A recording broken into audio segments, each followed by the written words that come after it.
ونعوذ بالله من شرور أنفسنا ومن سيئات أعمالنا من يهده الله فلا مضل له ومن يضلله فلا هادي له وأشهد أن لا إله إلا الله وحده لا شريك له وأشهد أن محمدا عبده ورسوله يا أيها الذين آمنوا اتقوا الله حق تقاته ولا تموتن إلا وأنتم مسلمون يا أيها الناس اتقوا ربكم الذي خلقكم من نفس واحدة وخلق منها زوجها وبث منهما رجالا كثيرا ونساء واتقوا الله الذي تساءلون به والأرحام إن الله كان عليكم رقيبا يا أيها الذين آمنوا اتقوا الله وقولوا قولا سديدا يصلح لكم أعمالكم ويغفر لكم ذنوبكم ومن يطع الله ورسوله فقد فاز فوزا عظيما أما بعد فإن خير الحديث كتاب الله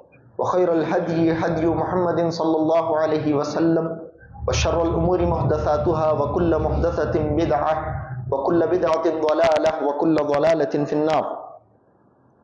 فقد قال الله تبارك وتعالى في القرآن المجيد والفرقان الحميد: فأعوذ بالله السميع العليم من الشيطان الرجيم من همزه ونفخه ونفثه بسم الله الرحمن الرحيم لقد كان لكم في رسول الله أسوة حسنة لمن كان يرجو الله واليوم الآخر وذكر الله كثيرا رب اشرح لي صدري ويسر لي أمري واحلل عقدة من لساني يفقهوا قولي رب زدني علما سبحانك لا علم لنا إلا ما علمتنا إنك أنت العليم الحكيم.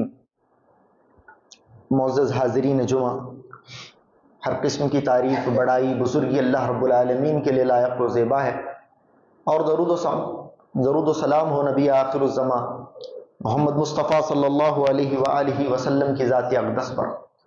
اللہم صلی علی محمد وعلی آل محمد کما صلیت علی ابراہیم وعلی آل ابراہیم انک حمید مجید. اللہم بارک علی محمد وعلی آل محمد کما بارکت علی ابراہیم وعلی آل ابراہیم انک حمید مجید. معزز حاضرین، پیارے نبی صلی اللہ علیہ وسلم کی سیرت طیبہ کا تذکرہ چل رہا ہے. غزوہ بنو نذیر سے متعلق گفتگو کا آغاز پچھلے خطبے میں ہو چکا ہے. ابتدائی باتیں اس تعلق سے آپ نے پچھلے خطبے میں سنی. اللہ رب العالمین نے قرآن مجید میں اس واقعے کے سلسلے میں ایک مستقل صورت نازل فرمائی ہے جسے سورہ حشر کہا جاتا ہے. اور حضرت عبداللہ ابن عباس رضی اللہ تعالیٰ عنہ کا قول جو بخاری میں منقول ہے، میں نے آپ کے سامنے اس سے پہلے بتایا کہ حضرت ابن عباس رضی اللہ تعالیٰ عنہ اس سورے کو سورۃ النذیر ہی کہتے تھے، سورہ حشر نہیں کہتے تھے بلکہ سورہ بنو نذیر ہی کہتے تھے. حضرت عبداللہ ابن عباس جو کہ قرآن مجید کے بہت بڑے عالم تھے، اور اللہ کے نبی صلی اللہ علیہ وسلم کی دعا تھی حضرت عبداللہ ابن عباس کو کہ اے اللہ انہیں قرآن مجید کا فہم عطا فرما، اسی لیے امت میں ترجمان القرآن کہا گیا حضرت عبداللہ ابن عباس رضی اللہ تعالیٰ عنہ کو. تو وہ اس پورے سورے کو سورۃ النذیر ہی کہتے تھے. اس سلسلے میں آپ کے سامنے باتیں آئیں کہ کس طرح سے اللہ کے نبی صلی اللہ علیہ وسلم نے یہود کا محاصرہ کیا. بنو نذیر کے قلعوں کا اللہ کے نبی صلی اللہ علیہ وسلم نے محاصرہ کیا، گھیراؤ کیا، اور ادھر عبداللہ بن ابی بن سلول نے وعدہ کیا حوی بن اخطب سے کہ ہم تمہاری مدد کریں گے، ہم منافقین مدد کریں گے، اور اس کے علاوہ 2000 مردان جنگی تمہیں عطا کیے جائیں گے. اس کے علاوہ دوسرے قبائل ہیں بنو غطفان وغیرہ جو تمہارے حلیف ہیں، وہ بھی تمہاری مدد کے لیے آئیں گے، تم ڈرو نہیں. وہ نکلنے ہی والا تھا لیکن اس کے جھوٹے وعدے کے چکر میں وہ نکلا نہیں، اور وہ لوگ نکلے نہیں، اور ادھر سے مسلمانوں کو انہوں نے الٹا خط لکھ کر بھیجا کہ ہم نکلنے والے نہیں ہیں، آپ کو جو کرنا ہے وہ کر لو. تو ادھر اللہ کے نبی صلی اللہ علیہ وسلم نے لشکر تیار کیا، حضرت علی رضی اللہ تعالیٰ عنہ کو علم بردار بنایا، اور اللہ کے نبی صلی اللہ علیہ وسلم آئے اور انہوں نے بنو نذیر کے قلعوں کا، ایسے قلعے جن کے اوپر انہیں ناز تھا، مانعتہم حصونہم من اللہ، وہ ایسا سمجھتے تھے کہ یہ وہ حصون ہے، حصن کی جمع حصون، حصن بولے تو قلعہ، حصون بولے تو قلعے، فورٹس.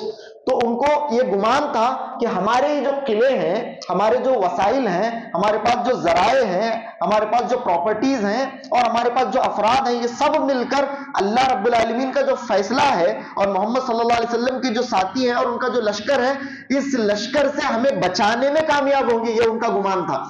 اور مسلمانوں کو بھی ایسا لگتا تھا کہ یہ اتنے مضبوط قلعے ہیں، ان قلعوں کو ہم کیسے بھید پائیں گے، ان قلعوں کو عبور کر کے ہم کیسے یہود کے اندر داخل ہو سکتے ہیں۔ مسلمان بھی سوچ رہے تھے ما ظننتم ان یخرجوا وظنوا انهم مانعتهم نصورهم من اللہ فاتاهم اللہ من حیث لم يحتسبوا۔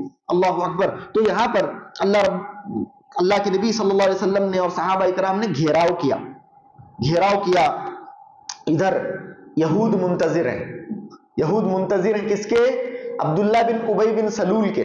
عبداللہ بن ابی جو رئیس المنافقین ہے، جس نے مدد کرنے کا وعدہ کیا ہے، اس کی مدد کہاں ہے؟ انتظار میں یہ ہیں، انتظار میں لگ رہے ہیں۔ اور وہ جو قبائل جو 2000 مردان جنگی آنے والے تھے، اس کے علاوہ جو حلیف قبائل ہے وہ بھی مدد کو آنے والے تھے، کوئی نہیں آیا، کوئی بھی نہیں آیا، کوئی ڈر کے نزدیک آنے کے لیے تیار نہیں۔ اور ادھر مسلمانوں نے گھیراؤ کیا اور اللہ کے اذن سے، دیکھیے عام صورت میں اللہ کے نبی صلی اللہ علیہ وسلم کا یہ طریقہ کار نہیں ہے، اور قرآن مجید میں بھی اللہ رب العالمین نے اس بات سے قطعاً منع فرمایا ہے کہ فساد فی الارض مچایا جائے، عام صورت میں جائز نہیں ہے۔ فساد فی الارض یعنی زمین پر فساد مچانا، زمین پر درخت کاٹنا، پھلدار درختوں کو گرانا، سایہ دار درختوں کو گرانا، یہ جائز نہیں ہے عام صورتحال میں۔ لیکن یہاں ایک ایکسیپشنل صورتحال ایسی بنی کہ مسلمانوں کے لیے موومنٹ مشکل ہو گیا، مسلمانوں کے لیے حرکت مشکل ہو گئی، مسلمانوں کے لیے کوئی جگہ نہیں تھا، عبور بیچ میں جو کھجور کے باغات تھے، ایسے میں مسلمانوں کے لیے سب سے پہلے تو موومنٹ مشکل ہوا۔ اور اللہ کے نبی صلی اللہ علیہ وسلم اللہ کی اذن سے، اور اللہ بھی چاہتا تھا کہ ان یہود کے دلوں میں رعب داخل فرمائے، تو اللہ رب العالمین کے اذن سے، جیسے کہ قرآن مجید کی آیت بھی ہے وَمَا يَنطِقُ عَنِ الْهَوَىٰ إِنْ هُوَ إِلَّا وَحْيٌ يُوحَىٰ، اللہ کے نبی اپنے دل سے کچھ نہیں بولتے تھے۔ اللہ کے نبی صلی اللہ علیہ وسلم جب بھی بولتے تھے، یہود اللہ کے نبی صلی اللہ علیہ وسلم وحی کے روشنی میں بولتے تھے، تو اللہ کے نبی صلی اللہ علیہ وسلم نے حکم دیا کہ کھجور کے درختوں کو کاٹا جائے۔ تو وہ درخت جو مسلمانوں کے آڑے آ رہے تھے، وہ درخت جو مسلمانوں کو حرکت میں ثقل پیدا کر رہے تھے، مشکل پیدا کر رہے تھے، اللہ کے نبی صلی اللہ علیہ وسلم کے حکم سے مسلمانوں نے اسے کاٹنا شروع کر دیا۔ اور وہ درخت جو راستے میں نہیں آ رہے تھے، آڑے نہیں آ رہے تھے، مسلمانوں نے ان درختوں کو چھوڑ دیا۔ لیکن ہاں، مسلمانوں کے دل میں یہ تنگی تھی، مسلمانوں کے دل میں ایک قسم کی بے اطمینانی تھی کہ کہیں ہم یہ فساد فی الارض تو نہیں مچا رہے ہیں، زمین پر درختوں کو کاٹ کر کہیں ہم فساد تو برپا نہیں کر رہے ہیں۔ مسلمانوں کے دل میں ایک قسم کی تنگی اور خلش محسوس ہونے لگی۔ تو اللہ رب العالمین نے قرآن مجید کے اندر فرمایا ما قطعتم من لینۃ او ترکتموها قائمۃ علی اصولها فباذن اللہ ولیخزی الفاسقین۔ یہ جو درخت تم نے کاٹے ہیں، یہ تم نے نہیں کاٹے ہیں، اللہ رب العالمین کا اذن ہوا، اللہ رب العالمین کا حکم ہوا۔ اللہ رب العالمین نے اپنے نبی کو وحی کے ذریعے یہ بات سمجھائی کہ آپ حکم دیں ان کھجور کے درختوں کو کاٹنے کا، تب جا کر تم نے کاٹا ہے، تمہیں کوئی پریشان ہونے کی ضرورت نہیں ہے، بے اطمینانی محسوس کرنے کی ضرورت نہیں ہے، جو کچھ ہو رہا ہے اللہ کے اذن سے ہو رہا ہے۔ تو ما قطعتم من لینۃ او ترکتموها قائمۃ علی اصولها، جو کھجور کے درخت تم نے کاٹے اور جو کھجور کے درخت تم نے ایسے ہی اپنی جڑ پر باقی رہنے دیے، یہ دونوں معاملے اللہ رب العالمین کے اذن سے ہیں۔ کیوں؟ لیخزی الفاسقین، اللہ رب العالمین چاہتا تھا کہ ان فاسقوں اور ان نامرادوں کو رسوا کرے، انہیں ذلیل اللہ رب العالمین کرے، اللہ رب العالمین انہیں ذلیل کرنا چاہتا تھا۔ تو اس طرح سے مسلمانوں نے درخت جب کاٹے، ادھر سے اللہ رب العالمین کا ایک اور فیصلہ ہوتا ہے، اللہ رب العالمین یہود کے دل میں مسلمانوں کا رعب ڈالتا ہے۔ دیکھیے ادھر یہود یہ سوچ رہے ہیں کہ مسلمانوں کا یہ جو لشکر ہے، اگر اس لشکر کو ہم روکنے میں کامیاب ہوئے تو ہمیں فتح ہے۔ یہ جو لشکر ہے، ہمارے اتنے مضبوط قلعے ہیں، ہمارے ان مضبوط قلعوں میں مسلمانوں کو اگر ہم داخل ہونے نہ دیں تو ہماری کامیابی ہے۔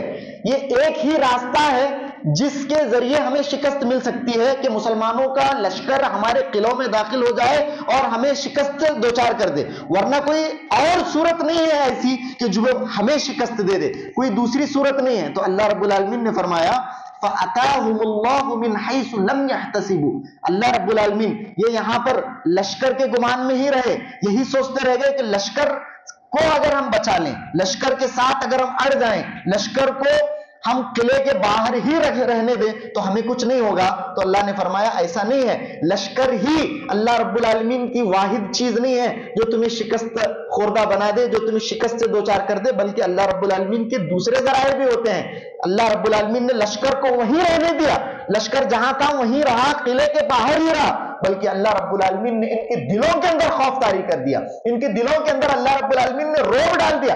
لشکر وہیں کا وہیں ہے لیکن یہ مرعوب ہو گئے. اللہ رب العالمین کا ایک ایسا فیصلہ, اللہ رب العالمین کی ایک ایسی شان کہ دشمن وہیں کے وہیں, مسلمان وہیں کے وہیں ہیں, ان کے قلعے ویسے کے ویسے ہیں, مضبوط کے مضبوط ہیں. مسلمانوں نے ان کے قلعوں کو بھیدا نہیں, ان کے قلعوں کو توڑا نہیں, اندر ہی ہے. لیکن اللہ رب العالمین کی قدرت دیکھیے, جہاں ہے وہیں پر اللہ رب العالمین نے ان کے دلوں میں رعب ڈال دیا. وَقَذَفَ فِي قُلُوبِهِمُ الرُّعْبَ, اللہ اکبر, رعب ڈال دیا. اور جیسے ہی رعب طاری ہوا, ڈر گئے, خوف کھانے لگ گئے. خوف کھائے, ادھر انتظار کیا. کس کا انتظار کیا؟ یہ عبداللہ بن ابی کا, 2000 مردان جنگی کا, اس کے علاوہ حلیف قبائل کا کوئی نہیں آیا, کوئی نہیں آیا. اللہ رب العالمین نے وہیں پر, جو پچھلی خطبے میں نے آپ کے سامنے آیت پڑھی تھی, اللہ رب العالمین نے اسی کے آگے انہوں نے یہ کہا تھا لئن اخرجتم لنخرجن معکم, اگر تمہیں نکال دیا گیا ہم تمہارے ساتھ نکلیں گے. وَلَا نُطِيعُ فِيكُمْ أَحَدًا أَبَدًا, ہم کسی کی بات نہیں سنیں گے. اگر تمہیں نکالا جاتا ہے ہم تمہارے ساتھ نکلیں گے. وَلَئِن قُوتِلْتُمْ لَنَنصُرَنَّكُمْ, اگر تمہیں قتل کیا جاتا ہے ہم بھی تمہارے ساتھ مدد کریں گے. اگر تمہارا قتال ہوتا ہے تمہاری طرف سے ہم لڑیں گے, تمہاری طرف سے ہم لڑیں گے. اللہ رب العالمین نے فرمایا جھوٹے, یہ جھوٹے ہیں. اللہ رب العالمین نے کہا تھا کہ یہ جھوٹے, اللہ نے اس بات کی گواہی دی. کیا کہا اللہ رب العالمین نے؟ لَإِنْ أُخْرِجُوا لَا يَخْرُجُونَ مَعَهُمْ, اگر انہیں نکالا جائے یہ نکلنے والے نہیں ہیں, یہ خامخواہ کی ٹامک ٹوئیاں ہیں, یہ خامخواہ کی باتیں ہیں, یہ نکلنے والے. لَإِنْ أُخْرِجُوا لَا يَخْرُجُونَ مَعَهُمْ وَلَئِنْ قُوتِلُوا لَا يَنْصُرُونَهُمْ, اور اگر انہیں قتال کیا جائے, مسلمان اگر ان کے قتال کے درپے آ جائیں, مسلمان اگر میدان جنگ میں آ جائیں تو یہ یہود کی مدد بھی کرنے والے نہیں. وَلَئِنْ نَصَرُوهُمْ لَيُوَلُّنَّ الْأَدْبَارَ, اللہ رب العالمین کہتا ہے کہ اگر یہ مدد کرنے آ بھی گئے, مسلمانوں کے سامنے کھڑے بھی ہو گئے, مسلمانوں کے سامنے یہ ٹھہرنے والے نہیں ہیں. ان کے دلوں کے اندر اللہ رب العالمین رعب ڈال دے گا ایسا کہ یہ پیٹ موڑ کر بھاگ جائیں گے. یہ نہ نکلنے والے ہیں, نہ قتال کے لیے ان کی مدد کرنے والے ہیں یہود کی, اور اگر مدد کو آ بھی جائیں تو یہ پیٹ موڑ کر بھاگنے والے لوگ ہیں. لَيُوَلُّنَّ الْأَدْبَارَ ثُمَّ لَا يُنصَرُونَ. کیوں؟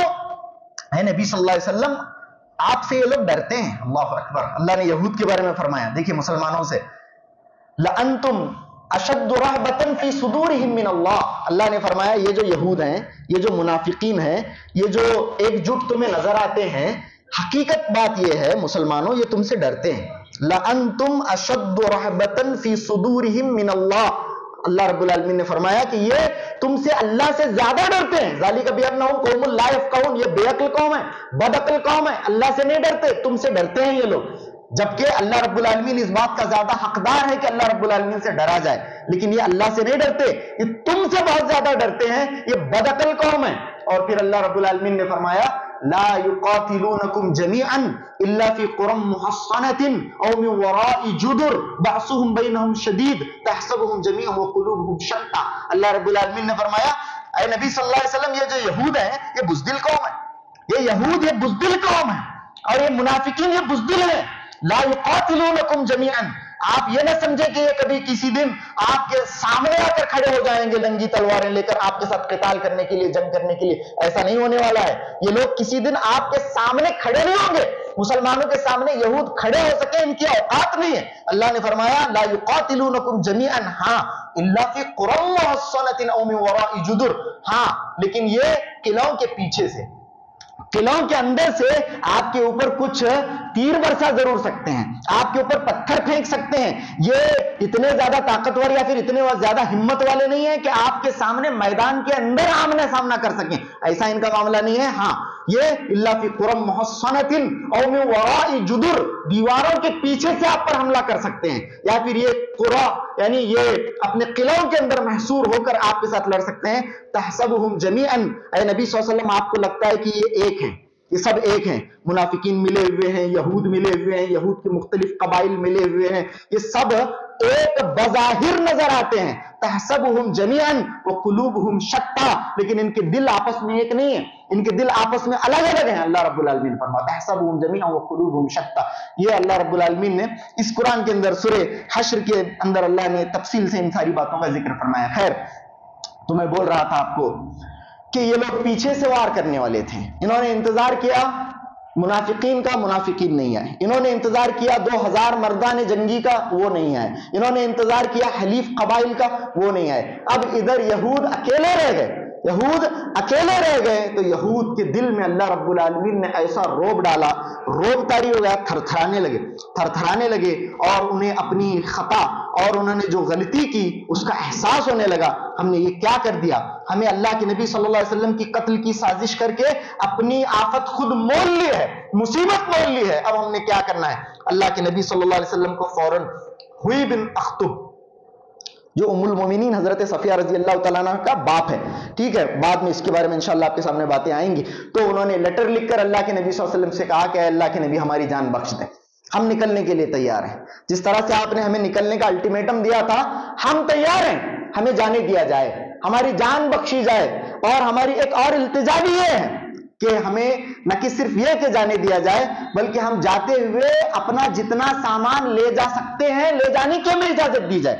دیکھیے اللہ اکبر, نبی کیسے ہیں, نبی رحمت ہیں. سامنے والے مشرک کو, سامنے والے کافر کو, اہل کتاب کے یہودی کو بھی اس بات کی توقع ہے کہ محمد صلی اللہ علیہ وسلم سے رحم کی امید کی جا سکتی ہے. سبحان اللہ. اللہ کے نبی صلی اللہ علیہ وسلم سے اس نے کہا کہ اے نبی صلی اللہ علیہ وسلم ہمیں جانے کی اجازت دی جائے, ہماری جان بخشی جائے, ہمارے بیوی بچوں کی جان بخشی جائے, اور ہمیں ہمارے ساتھ سامان لے جانے کی اجازت دی جائے. اللہ اکبر. تو اللہ کے نبی صلی اللہ علیہ وسلم نے, سبحان اللہ, آپ صلی اللہ علیہ وسلم رحمت للعالمین ہے, آپ نے کہا ٹھیک ہے, تمہاری جان بخش دی جاتی ہے, تمہارے عورتوں اور بچوں کو بخش دیا جاتا ہے, تمہاری جان بخش دی جاتی ہے. اور تم جو کہہ رہے ہو کہ اپنے ساتھ جاتے ہوئے مال اور ساز و سامان اور لے کر جانا چاہتے ہو, لے کر جاؤ. اللہ کے نبی نے کہا کیا, تمہارے اونٹوں پر لادو, جتنا لاد سکتے ہو اپنے اونٹوں پر لادو سامان. ہتھیار نہیں لے جا سکتے تم, اپنے ساتھ ہتھیار نہیں لے جا سکتے ہو, جتنا سامان تم اونٹوں پہ لاد کر لے جا سکتے ہو اتنا لے جا سکتے ہو. اللہ کے نبی صلی اللہ علیہ وسلم نے انہیں بھی کہہ دیا. تو 6 دن کا, محض 6 دن کا محاصرہ کیا اللہ کے نبی نے, کوئی بہت مہینے اللہ کے نبی صلی اللہ علیہ وسلم نے وہاں پر محاصرہ نہیں, 6 دن کے اندر نتیجہ آیا. 6 دن کے اندر ان کے دلوں کے اوپر اللہ رب العالمین نے روب طاری ایسا کیا کہ یہ حواس باختہ ہو گئے اور اللہ کے نبی صلی اللہ علیہ وسلم کے سامنے سرنڈر کر دیا. اللہ کے نبی صلی اللہ علیہ وسلم نے انہیں کہا کہ فوراً نکلو.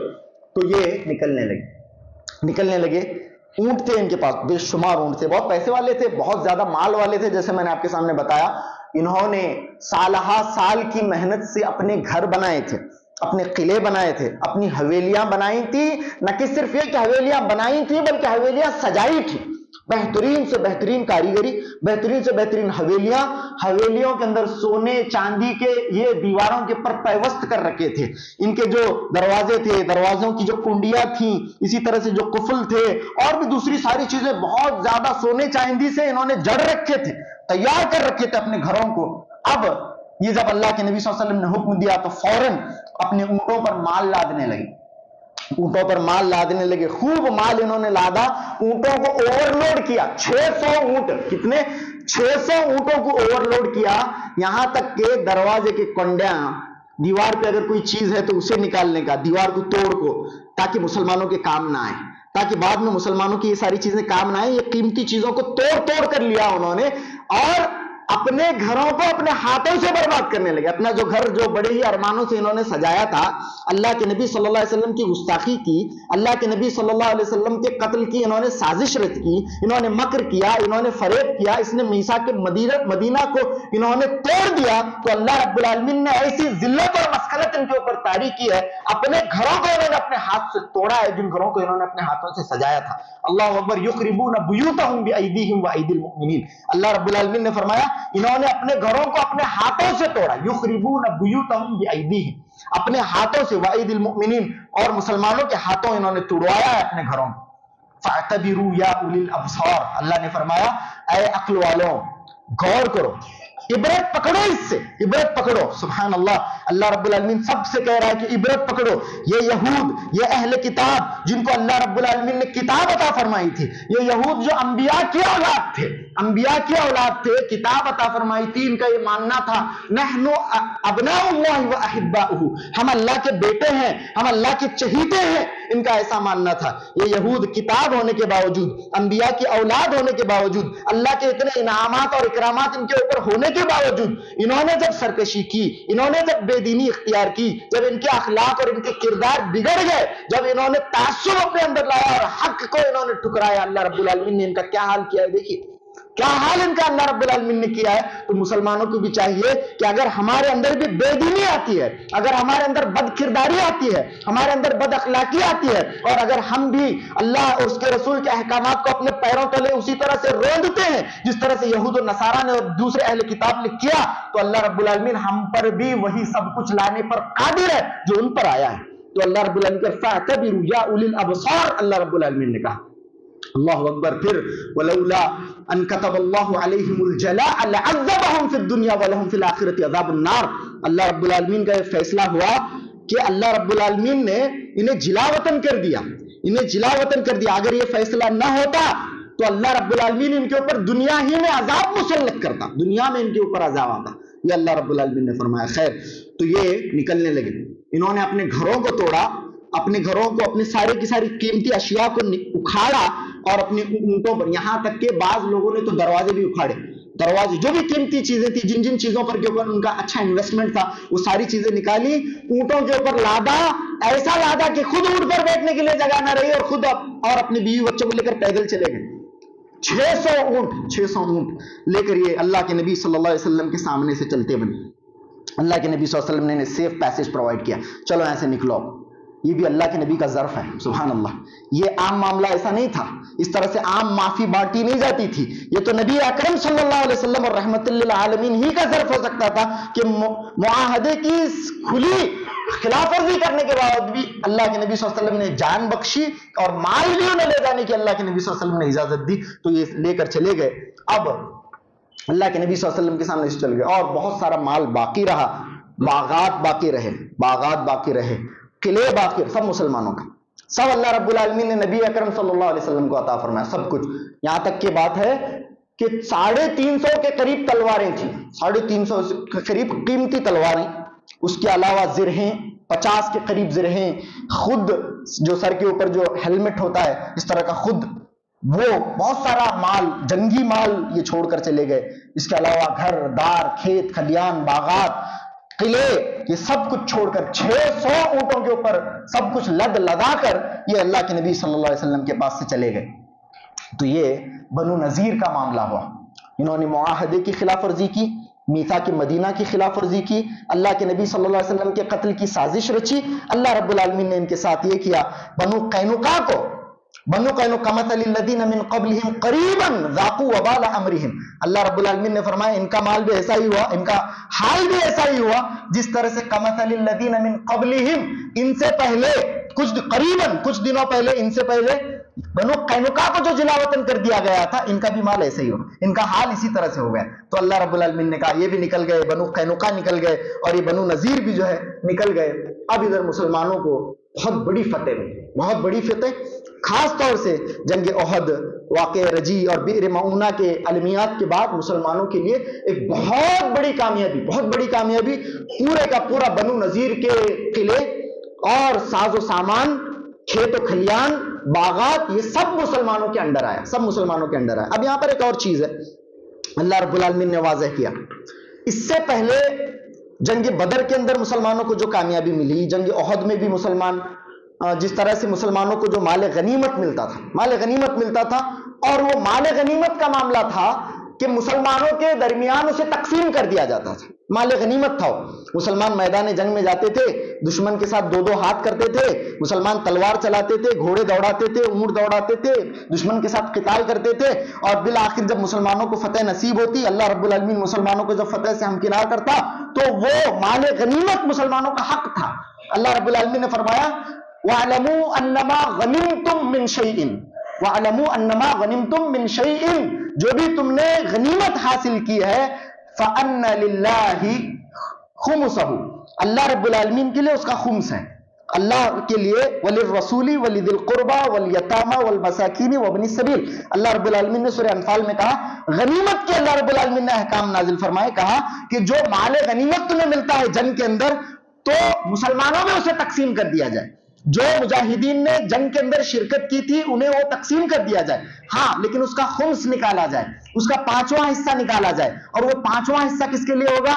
اللہ کے لیے ہوگا، رسول اللہ کے لیے ہوگا، رسول اللہ کے رشتہ داروں کے لیے ہوگا، فقراء کے لیے ہوگا، مساکین کے لیے ہوگا، مسافروں کے لیے ہوگا، اور جو 4 حصے ہیں اس کے، وہ 4 حصے وہ مسلمانوں کے اندر تقسیم کر دیے جائیں گے، مجاہدین کے اندر تقسیم کر دیے جائیں گے۔ یہ مال غنیمت کا اصول تھا۔ لیکن یہاں پر اتنا سارا مال آیا، یاد رہے میں ذرا تیزی سے بول رہا ہوں، ایسا نہ ہو کہ چیزیں سلپ ہوتے جائیں آپ کے ذہن میں، بہت ساری باتیں بولنے کی ہوتی ہیں، وقت کم ہوتا ہے، اسی لیے میں ذرا تیزی اختیار کرتا ہوں۔ تو یہ مال غنیمت تھا، اب تک جو مسلمانوں کو جنگوں میں ملا تھا وہ کیا تھا؟ وہ مال غنیمت تھا۔ لیکن یہاں اتنا بڑا مال ملا، باغات ملے، کھیت کھلیان ملے، مسلمانوں کو قلعے ملے، مسلمانوں کو حویلیاں ملی، یہ سب کچھ جو مسلمانوں کو ملا ہے یہ مال غنیمت نہیں تھا۔ اللہ رب العالمین نے اس مال غنیمت کو کہا مال فے۔ یہ کیا ہے؟ یہ مال فے ہے، اور یہ مال فے ان لائک مال غنیمت مسلمانوں میں تقسیم نہیں کیا جائے گا، مجاہدین میں تقسیم نہیں کیا جائے گا، کیونکہ تم نے اس کے لیے کوئی محنت نہیں کی ہے۔ اللہ رب العالمین نے فرمایا وما افاء اللہ علی رسولہ فما منہم فما اوجفتم علیہ من خیل ولا رکاب۔ اللہ رب العالمین نے فرمایا یہ جو مال تمہیں ملا ہے ان سے فما اوجفتم علیہ من خیل ولا رکاب، نہ تم نے گھوڑا دوڑایا، نہ تم نے اونٹ دوڑائے، نہ تم نے 2 ہاتھ مشرکین کے ساتھ کیے، یہود کے ساتھ کیے، تم نے کیا کیا ہے؟ تم نے تو خون کی ایک بوند نہیں دو بہائی۔ اللہ رب العالمین نے اتنی بڑی فتح تمہیں عطا فرمائی، اتنی بڑی فتح تمہیں اللہ رب العالمین نے عطا فرمائی ہے، تو یہ مال غنیمت نہیں ہے، یہ مال غنیمت نہیں ہے، یہ مسلمانوں کو نہیں ملے گا، یہ پورے کا پورا مال اللہ اور اس کے رسول کا ہے۔ اللہ نے فرمایا وما افاء اللہ علی رسولہ منہم فما اوجفتم علیہ من خیل ولا رکاب ولکن اللہ یسلط رسلہ علی من یشاء واللہ علی کل شیء قدیر۔ اللہ نے فرمایا، پھر فرمایا ما افاء اللہ علی رسولہ من اہل القرى فللہ وللرسول ولذی القربى والیتامى والمساکین وابن السبیل۔ اللہ رب العالمین نے فرمایا یہ جتنا بھی مال ہے یہ مسلمانوں کے اندر، مسلمان مجاہدین کے اندر تقسیم نہیں کیا جائے گا، یہ رسول اللہ کا مال ہے، پورے کا پورا رسول کا مال ہے صلی اللہ علیہ وسلم۔ رسول اسے اپنے رشتہ داروں میں، مسکینوں میں اور مسافروں میں، فقراء اور یتامہ کے اندر، یتیموں کے اندر رسول جو ہے اسے بانٹے، رسول اسے بیت المال کے اندر لے جائیں، اور بیت المال کے اندر یتیموں کو، فقراء اور مساکین کو، مسافروں کو رسول اپنے اختیار سے دے، یہ رسول کا مال ہے۔ اللہ رب العالمین نے فرمایا ان سب کو دیا جائے، للہ وللرسول ولذی القربى والیتامى والمساکین وابن السبیل۔ اچھا یہاں پر ایک اس آیت کے آخر میں سبحان اللہ رب العالمین نے ایک بہترین بات بتائی، بہترین بات اس آیت کے آخری میں ایک ٹکڑا ہے، اس آیت کے آخری میں یہ پورا مال جو ہے جو مسلمانوں کو یہاں پر مال فے کے طور پر حاصل ہوا ہے، جسے حاصل کرنے کے لیے تم نے کوئی محنت نہیں کی ہے، یہ جو مال تمہیں ملا ہے یہ مسلمانوں میں تقسیم کر دیا جائے، مجاہدین میں نہیں، جو مال غنیمت میں ہوتا تھا یہ مسلمانوں کن کے، کس کو؟ یہ یتیموں کو، غریبوں کو، مسکینوں کو، بیواؤں کو رسول صلی اللہ علیہ وسلم تقسیم کر دیں، انہیں بھی اکنامکلی امپاور کریں، انہیں بھی اپنے پیروں پر کھڑا ہونے والا بنائے، ان کے بھی اکنامکلی ان کو امپاورمنٹ پرووائڈ کیا جائے۔ یہ اسلام کا اصول ہے، تاکہ اللہ رب العالمین نے فرمایا کَإْ لَا يَكُونَ دُولَةً بَيْنَ الْأَغْنِيَاءِ مِنْكُمْ۔ سبحان اللہ، یہ اسلامی معاشیات کی بہت بہترین آیت ہے، بہترین آیت۔ کَإْ لَا يَكُونَ دُولَةً بَيْنَ الْأَغْنِيَاءِ مِنْكُمْ، اللہ رب العالمین نہیں چاہتا کہ دولت تمہارے امیروں کے درمیان ہی محصور ہو کر رہ جائے۔ تمہارے اندر جو امیر ہے وہ تو امیر ہے، اور جو امیر ہے وہ اور بھی امیر ہو رہا ہے، تمہارے درمیان جو غریب ہے ان کا کیا؟ جو امیر ہے انہی کے درمیان دولت رہ کر محصور ہو کر رہ گئی ہے، انہی کے درمیان سرکولیٹ ہوتی ہے، انہی کے درمیان گھومتی رہتی ہے۔ اللہ رب العالمین نہیں چاہتا تو الا یکون دولۃ بین الاغنیاء منکم، اللہ رب العالمین نہیں چاہتا کہ یہ جو دولت ہے تمہارے امیروں کے درمیان ہی گھومتی رہ جائے، بلکہ اس دولت پر غریبوں کا بھی حق ہے، غریبوں کو بھی اپنے زکات سے دو، صدقات سے دو، مال فے میں سے دو، مال غنیمت سے دو، غریبوں کو بھی امپاور کرو تاکہ وہ بھی کھڑے ہو سکیں، اور وہ بھی ایک ایسا وقت آئے کہ زکات دینے والے بنے، لینے والے نہیں۔ اللہ رب العالمین نے ایک بہترین نظام ہمیں عطا فرمایا، بہترین نظام. ورنہ دنیا کے اندر جو نظام ہے، خاص طور سے ہندوستان کے اندر جو اکنامی کا نظام ہے اور جو حالات آج ہیں، صرف امیر ترین ہوتا جا رہا ہے، امیر اور بھی پیسے والا ہوتا جا رہا ہے، اور غریب کو تو بالکل پچھڑا، اور جتنا پچھڑا تھا اس سے اور زیادہ پچھڑتے چلا جا رہا ہے. لیکن امیر ہے کہ امیر ہوتے جا رہے ہیں. میں نے آج صبح ہی ایک سروے دیکھا، اس سلسلے میں جب میں نے اس آیت کی تحقیق کرتے ہوئے کچھ انڈیا کے فیکٹس اور فگرز دیکھے تو اس کے اندر ایک بات تھی، اللہ اکبر، کہ پورے ہندوستان کی جتنی بھی ویلتھ ہے، جتنا بھی مال ہے، اس کے 40% انڈین ویلتھ، جتنا بھی دولت ہے، اس کے پوزیسر، اس کے کنٹرولر 1% لوگ ہیں. 40% پیسے، ہندوستان کی 40% اکنامی کے کنٹرولرز، اس کے سول پوزیسرز کون ہیں؟ 1% لوگ ہیں. 1% لوگوں کے ہاتھ میں کتنے پیسے ہیں؟ 40% ہندوستان کے پیسے. اللہ اکبر. اور ہندوستان کے 50% لوگ ایسے ہیں، ہندوستان کے 50% لوگ ایسے ہیں جو 50% ہو کر بھی ان سب کی اگر ٹوٹل ویلتھ کو، ان کی ٹوٹل انکم کو اور ان کے ٹوٹل ایسٹس کو ایویلویٹ کر کے دیکھا جائے تو وہ صرف 2.8% بنتا ہے. 2.8%. 50% لوگ ہندوستان کے ایسے ہیں جن کے پاس ٹوٹل جو پیسہ ہندوستان کا ہے وہ کتنا ہے؟ 2.8% ہے. لیکن 1% لوگ ہندوستان کے اندر، صرف 1% لوگ ایسے ہیں جو لگ بھگ آدھی دولت لیے ہوئے بیٹھے ہیں. سبحان اللہ، ان کا یہ معاملہ ہے. تو امیر ترین 1% لوگ کے پاس 40 سے زیادہ فیصد پیسے، اور 50% لوگ اس ہندوستان کے اندر ایسے ہیں، اللہ اکبر، جو پورے مل کر 2.8 اور سم تھنگ اس طرح کی ویلتھ اپنے پاس ہولڈ کرتے ہیں. تو یہ unequal distribution of income and wealth ہے. It is one of the traits of capitalism. یہ جو نظام سرمایہ کاری ہے، اس کا یہ ایک بہت ہی سگنیفیکنٹ فیچر ہے. لیکن اسلام یہ نہیں چاہتا. اسلام اس نظام کو ٹھوکر مارتا ہے. اسلام یہ چاہتا ہے کہ یہ جو دولت ہے، اس کا ایک ایسا نظام قائم کیا جائے کہ یہ دولت صرف امیروں کے اندر محصور ہو کر نہ رہے، بلکہ اسے ڈسٹریبیوٹ کیا جائے، اسے زکوٰۃ کے ذریعے، صدقات کے ذریعے اور انفاق فی سبیل اللہ کے ذریعے اللہ رب العالمین کے مستحق بندوں کو دیا جائے، اور ایسا دیا جائے اور ان کو ایسے ایمپاور کیا جائے کہ ایک مقام آئے، ایک سٹیج ایسا ہے کہ وہ زکوٰۃ لینا بند کر دیں اور زکوٰۃ دینا شروع کر دیں. یہ اسلام کا بہترین نظام ہے، بہترین نظام ہے. اور اگر اس نظام کے اوپر صرف 1 سال، میں کہتا ہوں، عمل ہو، 1 سال، پورے ہندوستان کے مسلمان اگر 1 سال اتنی زکوٰۃ نکالیں جتنی واقعی میں نکلتی ہے. ہم لوگ زکوٰۃ بھی بڑے ہی مذاقات خیز طور سے نکالتے ہیں، عجیب و غریب. زکوٰۃ کے لگ بھگ چور ہیں ایک طرح سے مسلمان، اکثریت مسلمانوں کی زکوٰۃ کی چور ہے. لیکن ایسا نہیں، واقعی میں مسلمان اگر زکوٰۃ ویسے نکالتے ہیں جیسا نکالنے کا حق ہے، تو بہت قریب مسلمانوں کی حالت ہندوستان کے اندر بدلتی ہوئی آپ کو نظر آ جائے گی. بہت سارے ایسے ممالک ہیں جہاں پر آج زکوٰۃ لینے والا باقی نہیں رہا، زکوٰۃ لینے والا باقی نہیں رہا، کیونکہ وہاں پر اتنا اسٹرانگ زکوٰۃ کا نظام قائم کر دیا گیا، سبحان اللہ، کہ وہاں پر زکوٰۃ لینے والے باقی نہیں رہے. اللہ اکبر. تو خیر، یہاں پر اللہ رب العالمین نے فرمایا یہ مال فے ہے. نبی صلی اللہ علیہ وسلم، آپ کو جو مال عطا کیا گیا ہے، یہ جو بنو نذیر تو چھوڑ کر گئے، لیکن جو مال آپ کو ملا ہے یہ مال فے ہے. اس پر آپ کا حق ہے، مسلمانوں کا حق ہے، مسلمانوں کی فقراء، مساکین، یتامہ اور اسی طرح سے مسافروں کا حق ہے، آپ اسے ان کے درمیان تقسیم کریں. تو اللہ کے نبی صلی اللہ علیہ وسلم نے ایسا ہی کیا، اور اسی طرح سے اسی مال کا ایک حصہ اللہ کے نبی نے اپنے لیے مختص کیا. زمین کا ایک حصہ اللہ کے نبی نے اپنے لیے مختص کیا، اور تادم حیات اللہ کے نبی صلی اللہ علیہ وسلم اپنے گھر والوں کا، اپنی بیویوں کا جو نفقہ عطا کرتے تھے، اسی مال میں سے عطا کرتے تھے. اللہ کے نبی صلی اللہ علیہ وسلم جب تک دنیا میں رہے، اللہ کے نبی صلی اللہ علیہ وسلم، وہ جو مال اللہ نے آپ کو مال فے کے طور پر غزوہ بنو نذیر میں عطا کیا، اس میں سے جو مال اپنے لیے اللہ کے نبی صلی اللہ علیہ وسلم نے مخصوص کیا تھا، اسی مال میں سے اللہ کے نبی صلی اللہ علیہ وسلم اپنی بیویوں کا نفقہ عطا کرتے رہتے تھے پوری زندگی بھر. اللہ کے نبی نے کیا. حضرت عمر رضی اللہ تعالیٰ عنہ کی اس حدیث میں اس سلسلے میں بخاری میں حدیث موجود ہے، بڑی طویل حدیث ہے. تو یہ معاملہ غزوہ بنو نذیر کا پیش آیا. مسلمانوں کو ایک راحت، مسلمانوں کو بہت بڑے سیٹ بیکس کے بعد، بہت بڑی مصیبتوں کو جھیلنے کے بعد، واقعہ رجی، بئر معونہ اور غزوہ احد کے جو بڑے بڑے دردناک واقعات اور معاملات مسلمانوں کے ساتھ ہوئے تھے، اس کے بعد ایک راحت ہوئی غزوہ بنو نذیر کے طور پر. یہود کے نام کا جو کاٹا تھا، خاص طور سے بنو نذیر کے نام کا جو کاٹا تھا، پیر سے نکل گیا اور وہ وہاں سے نکل گئے. اس کے ساتھ ساتھ مسلمانوں کو اس طرح سے اکنامکلی بھی مسلمانوں کو ایک اسٹرینتھننگ یہاں پر ملتی ہے. تو یہ معاملہ ہوتا ہے، اور انشاءاللہ اس سلسلے میں مزید باتیں اور آنے والے واقعات سیرت طیبہ کے آپ کے سامنے آئندہ خطبات میں پیش کرنے کی میں کوشش کروں گا۔